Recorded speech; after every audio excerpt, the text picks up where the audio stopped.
15 अप्रैल को बंगला नववर्ष के उपलक्ष्य में सोमवार को Raniganj institute of information technology college के छात्र छात्राओं के द्वारा रानीगंज के एनएसबी रोड के सड़कों पर अपनी कला का प्रदर्शन करते हुए विभिन्न आकृतियां बनाई और आने वाले बंगला नववर्ष के स्वागत की तैयारियां की। इस मौके पर कॉलेज की प्रिंसिपल सोमा बागजी ने बताया कि नए वर्ष के मौके पर हम अपनी पुरानी संस्कृति के साथ कुछ नई चीजों को अपने जीवन में उतरने की कोशिश करेंगे। प्रिंसिपल ने बताया कि इस कॉलेज के कई छात्र छात्राएं देश विदेश में जाकर इस इंस्टीट्यूट का नाम ऊंचा कर रहे हैं और हम इस नए वर्ष में चाहेंगे कि इस कॉलेज के और भी ज्यादा से ज्यादा छात्र छात्राएं आगे बढ़कर देश के साथ साथ इस कॉलेज का भी नाम रोशन करें।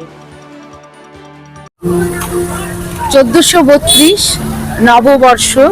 ঠিক প্রাককালে কালকে নববর্ষ বাংলা নববর্ষ নতুন যা কিছু তাকে গ্রহণ করা তাকে নিয়ে এগিয়ে চলা আরো আরো করে আমরা বহু বছর ধরে যা আমাদের সংস্কৃতি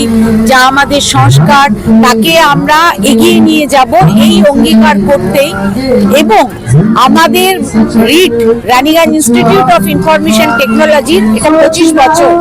25 বছর ধরে রানীগঞ্জে আমরা রানীগঞ্জের বুকে বহু কৃতি ছাত্রছাত্রী আমরা এখান থেকে দেশে বিদেশে আমরা এখান থেকে ছাত্রদেরকে পড়িয়ে তারা ভবিষ্যৎ জীবনে এগিয়ে গেছে।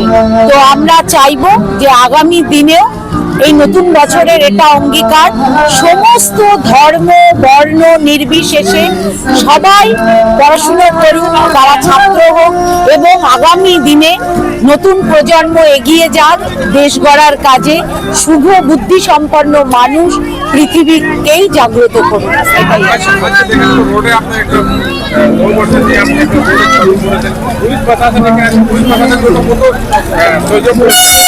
পুলিশ প্রশাসন ভীষণ সাহায্য করছে, মানে আমি যখন আসছিলাম তখন আমার গাড়িটা পর্যন্ত আটকে, মানে এই কাজটা যে হোক ছাত্রছাত্রীরা যে এই উদ্যোগ নিয়েছে এটার জন্যে এত আন্তরিক প্রচেষ্টা ছিল এবং বহু সংখ্যক পুলিশ তারা এসছেন আন্তরিকভাবে সাহায্য করেছেন, সুতরাং এটাকে এনজয় করেছেন, উপভোগ করেছেন। এটা তো একটা মানে খুব সুন্দর art, one of the form of art, সেই আর্টকে তারা এগিয়ে নিয়ে যাওয়ার কথাই বার্তা দিয়েছে। আমার নাম সোমা বাগচি, আমি প্রিন্সিপাল।